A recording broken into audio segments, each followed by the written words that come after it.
ऐसे हमारे चैनल पर आप सभी का स्वागत है। आप लोग हमारे मीडिया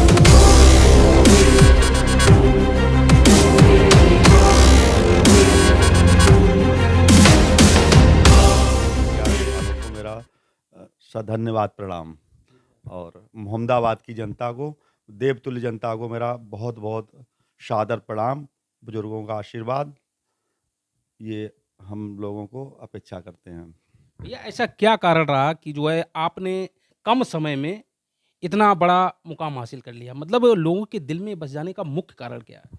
मुख्य कारण ये है मेरी जो एक तो मेरी मेन चीज़ है हमारी मेहनत और हमारे बड़े बुजुर्गों का आशीर्वाद, दोस्तों का सहयोग, ये सबसे मूल कारण हमारी मजबूती का है। युवा वर्ग का साथ, ये सब लोगों ने हमें भरपूर समर्थन दिया है। बुजुर्गों के लिए वृद्धावस्था जो पेंशन वगैरह, इसके अलावा विधवा पेंशन, इनको क्रियान्वय कराना, धरातल पे लाना, ये हम कार्य करते रहे हैं पिछले 5 वर्षों से यहाँ पे। तो यही लगता है लोगों के बीच में अच्छा संदेश गया हो, लोगों ने समझा है ये बंदा थोड़ा हमारे लिए, हमारे समाज के लिए अच्छा कुछ कर सकता है, क्षेत्र का विकास कर सकता है। सर आप जो है हमारे नगर पालिका मोहम्मदाबाद से प्रत्याशी भी हो और उसके बाद आप जो है बीजेपी के नेता भी हो। अगर कहा जाए तो जो है आप पदहीन हो लेकिन सत्ताहीन नहीं हो, है ना? तो आप सत्ताहीन नहीं हो फिर भी जो है हमारे मोहम्मदाबाद में काफ़ी चीज़ें ऐसी हैं जिसको आगे लाना चाहिए। जैसे विकास के मामले में बात करें या फिर जो रोजगार के मामले में बात करें, सर हमारा फर्रुखाबाद पिछड़ा था, पिछड़ा है और सर दिन पे दिन पिछड़ता जा रहा है। सर क्या कारण है सर इसका? ये मूलतः कारण यहाँ पे जो रहा है, जो हमारी सपा की पुरानी सरकारें रही हैं, जो भी सरकारें रहीं, उन्होंने इस क्षेत्र पे ध्यान नहीं दिया है। कांग्रेस सरकार रहे, उनके विदेश मंत्री रहे, उन्होंने इस क्षेत्र के बारे में बिल्कुल ध्यान नहीं दिया है। वो अपने बंगलों से नहीं निकले हैं।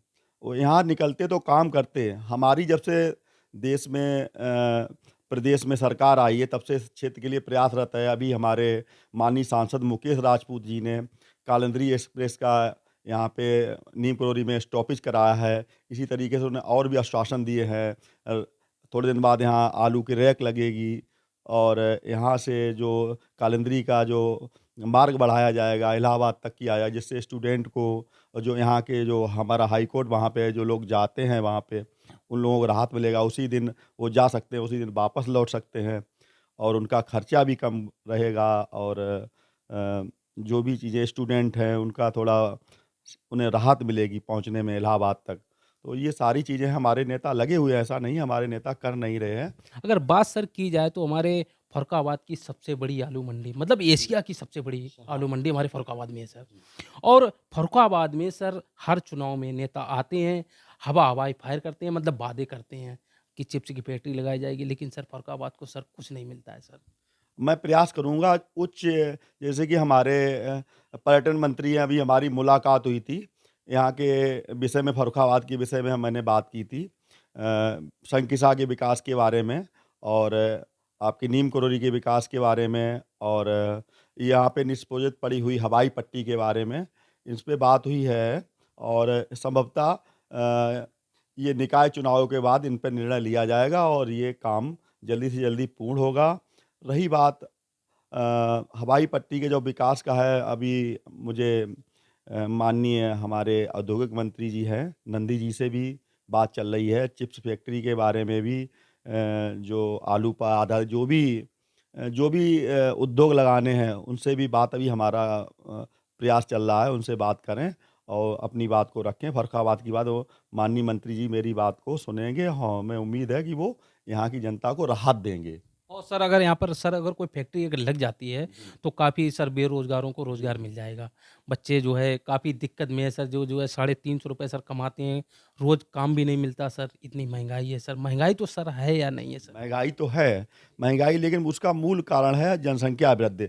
इस पे जो जनसंख्या कानून आना चाहिए, जिससे कि जनसंख्या विस्फोटक रूप से बढ़ रही है, इस पे नियंत्रण हो और हम तो चाहते हैं हम दो हमारे दो, इस आधार पे चलें तो संभवतः ये समस्या हल हो जाएगी। सर अगर बात करें जो जनसंख्या नियंत्रण कानून की, सर राष्ट्रपति आपके हैं, प्रधानमंत्री आपके हैं, मुख्यमंत्री आपके हैं, सब आला अधिकारी आपके हैं सर, तो कौन सर रोक रहा है कि जो है इस तरीके से कानून ना लाया जाए? इस तरीके से हमारे जो नेता लोग हैं मंथन कर रहे हैं, अधिकारी मंथन कर रहे हैं और जल्द ही इस पे विचार किया जाएगा। जो रुकावटें हैं विपक्ष की तरफ से, वो रुकावटों उनसे भी बैठ के बात की जाएगी, भाई ऐसा देश के हित में ये कानून लाया जाए और बहुत ज़रूरी है, जिससे कि हम इस कानून को लाके जनसंख्या में नियंत्रण करूँ और जो हमारे संसाधन हैं, उनको बढ़ाएँ, इसको बेरोज़गारी को दूर करें। सर नगर पालिका के चुनाव नज़दीक हैं। जी। सर नगर पालिका के चुनाव नज़दीक हैं जी। और हर प्रत्याशी जाते हैं, वोट मांगते हैं, वोट की अपील करते हैं और जी। चुनाव जीत जाने के बाद सर कहते हैं हम आपके हैं कौन। सर आप अगर आप चुनाव जीत गए, जी। क्या आप जनता के पास जाओगे और खासकर उन लोगों के पास जो आपसे सर आस लगाए बैठे हैं सर? जी, मैं चुनाव अगर भारतीय जनता पार्टी मुझ पर विश्वास करती है, हमें टिकट देती है, मैं चुनाव जीतता हूँ, तो सबसे पहले प्राथमिकता के तौर पे हम अपने जो कर्मचारियों को, उनके एक साथ बैठ के उन पे जो समस्याएँ हैं, उन पे मंथन करूँगा। मंथन करने के बाद बिंदुवार, जैसे मेन चीज़ जल की समस्या है। जल की समस्या मोहम्मदाबाद में किसी भी रोड पे चले जाएँ, कहीं भी आपको पानी पीने को नहीं मिलेगा। कोई दुकानदार बंधु हमारा पानी पिलवा दे, अरे कई लोग प्रयासरत भी हैं, कुछ लोग सुंदरकांड वाले वो कराते हैं लोग, वो भी पानी व्यवस्था करे हुए हैं। तो मेन चीज़ मैंने जो सोच रखा है कि सबसे पहले पानी की व्यवस्था की जाए, उसके बाद जल निकासी की। कुछ लोगों ने यहाँ पे नाली नाला बंद कर रखे हैं, उन नाला नाली को खुलवाया जाए, जल निकासी कराई जाए। तीसरी चीज़ सफाई की आती है। हमारी मोदी जी का एक मिशन है स्वच्छ भारत, उस मिशन पे काम करके हर वार्ड में जाके वहाँ पे देखा जाए कहाँ सफाई हो रही, कहाँ कर्मचारी नहीं पहुँच रहे। मैं स्वयं जाके उसको स्वयं लोगों के बीच जाऊँ, उनको देखूँ, ये सारी समस्याओं का हल करूँ। तीसरी जो समस्या है शिक्षा की। शिक्षा चूँकि बहुत महत्वपूर्ण है, शिक्षा से ही हम लोग आगे बढ़ते हैं, उससे हमें रोज़गार की संभावना हमारी बढ़ती हैं। तो हमारे यहाँ गरीब क्षेत्र है, जहाँ पे हमारे यहाँ पड़ोस में ही एक ग्यार बस्ती है, वहीं पे कठेरिया समाज के भी लोग हैं और समाज के भी लोग हैं। तो वहाँ पे एक विद्यालय का हम निर्माण कराना चाह रहा हूँ।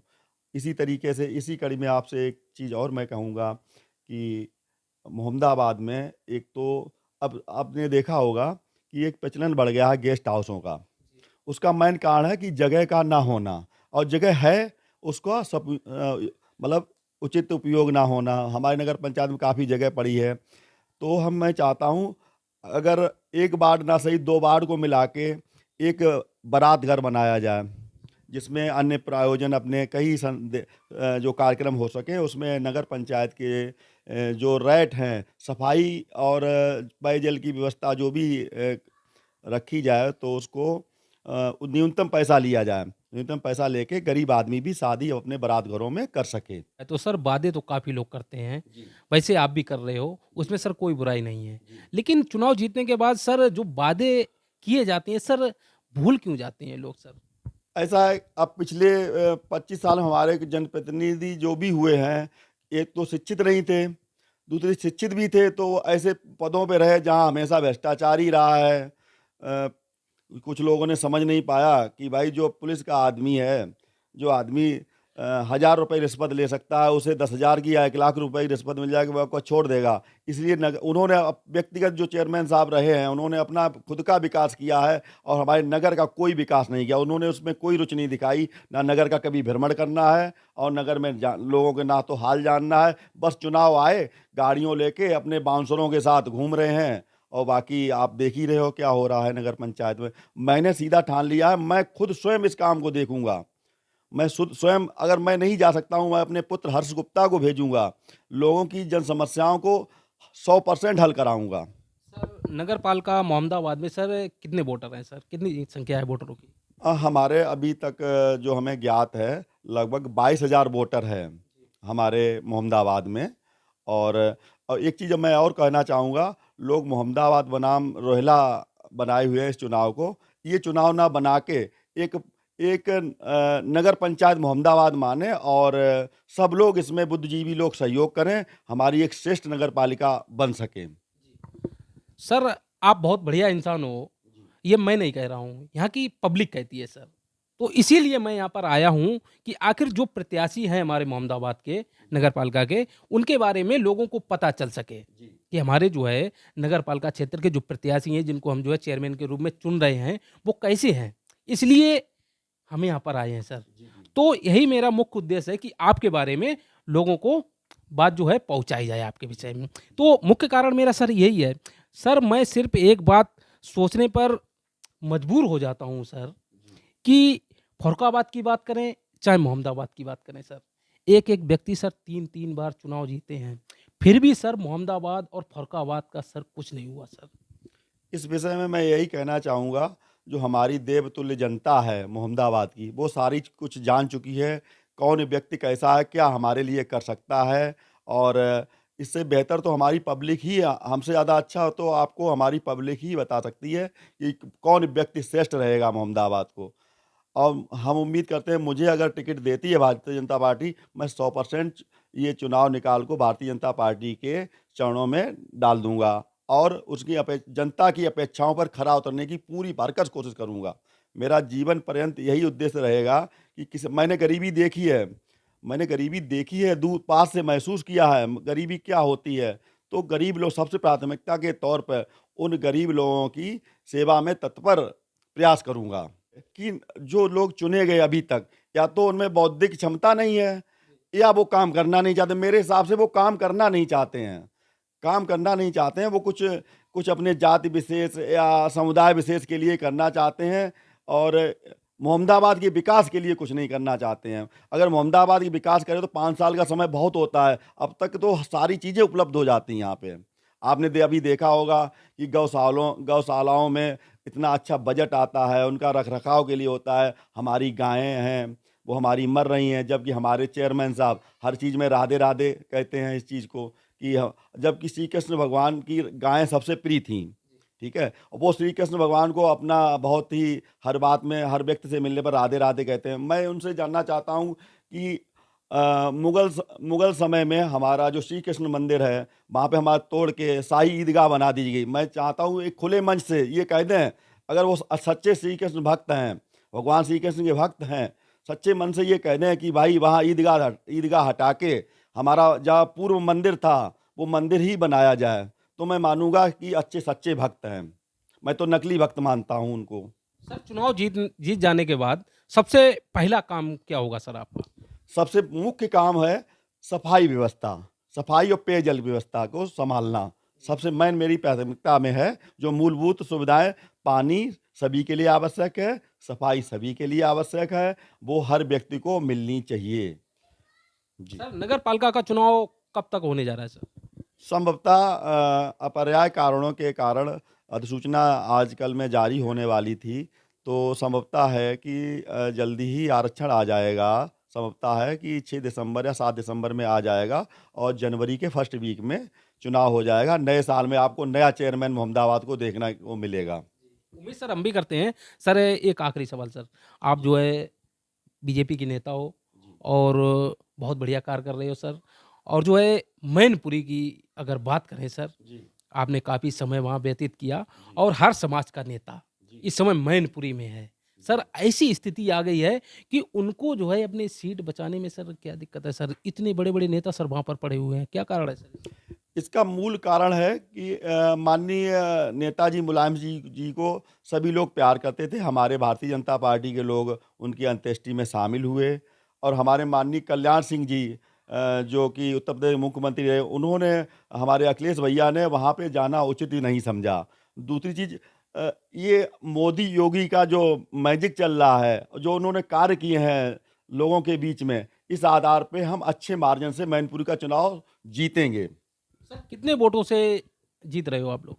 अब ये हम तो एक कयास लगा रहा हूँ कि हम लगभग 1 लाख वोटों से जीतेंगे। सर मैनपुरी की जनता किस चीज़ पर वोट करेगी? विकास के नाम पर या पार्टी के नाम पर या मोदी जी के नाम पर या योगी जी के नाम पर या फिर रघुराज सिंह साकी जी के नाम पर? देखो, मैनपुरी की जनता हो या अन्य जिलों की जनता हो, हमारे माननीय मुख्यमंत्री योगी जी और माननीय प्रधानमंत्री नरेंद्र मोदी जी ने जो जन कल्याणी योजनाएं चलाई हैं, जो धरातल पर ला रहे हैं, जो पैसा लोगों के खाते में आ रहा है, उस आधार पे भारतीय जनता पार्टी विकास पे चुनाव जीतेगी।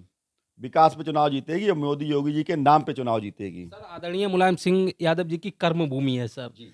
सर आपको ऐसा संभव लगता है सर इतनी आसानी से आप लोग चुनाव जीत जाओगे?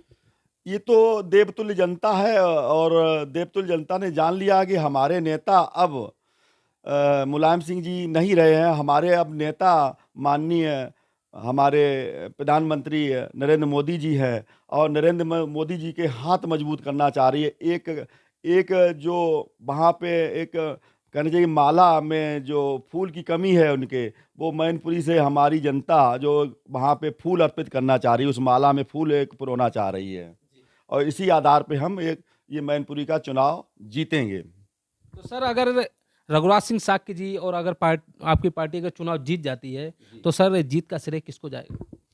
ये देवतुल्य जनता को जाएगा। जो वहाँ की जनता हमारे नेताओं पे, हमारे लोगों पे विश्वास करती है, तो सारा श्रेय हमारी पब्लिक को ही जाएगा। और मेनली जो हमारे मोदी जी और योगी जी ने जो विकास कार्य पूरे देश में कराए हुए हैं, तो उनके विकास कार्यों पे जब पब्लिक उनको वोट करेगी, भारतीय जनता पार्टी भारी बहुमत से वहाँ पे विजयी होगी। हमारे साथ मौजूद थे मोहम्मदाबाद क्षेत्र के बीजेपी नेता और हमारे मोहम्मदाबाद नगर पालिका क्षेत्र के प्रत्याशी रजनीश गुप्ता जी। आज हमने रजनीश गुप्ता जी से मुलाकात की, बात की और जो है हमारे नगर पालिका क्षेत्र के प्रत्याशी भी हैं। मैं सभी लोगों से एक बात कहता हूँ, हर बार कहता हूँ कि गरीब इंसान की सबसे बड़ी ताकत उसका वोट होता है और आप जिसको भी वोट दें, सही इंसान को वोट दें, क्योंकि वोट की अहमियत वही जान सकता है जो वोट देकर ये सोचता है कि हमने वोट किसको दिया है। तो आप लोग जो है विचार ज़रूर करिएगा और वोट देने से पहले प्रत्याशियों के बारे में विचार करिएगा कौन इंसान कैसा है। भैया आपने इतना समय दिया, आपका बहुत बहुत धन्यवाद और बहुत अच्छा लगा भैया आपसे मिलके और उम्मीद करेंगे जो आपकी मेहनत है वो सर सफल हो सर। मैं दोबारा अपनी मोहम्मदाबाद नगर पंचायत की देवतुल्य जनता को सादर प्रणाम करता हूँ, सादर चरण स्पर्श करता हूँ। यही उम्मीद करता हूँ आगे आने वाले समय में हम लोगों की सेवा करते रहें और हम सब प्रत्याशी एकजुट हैं और जिसको भी भारतीय जनता पार्टी टिकट देगी उसको दमदारी से चुनाव लड़ाया जाएगा। बहुत बहुत धन्यवाद सर। आप लोगों ने इतना समय दिया, सभी साथियों का बहुत बहुत धन्यवाद। नमस्कार।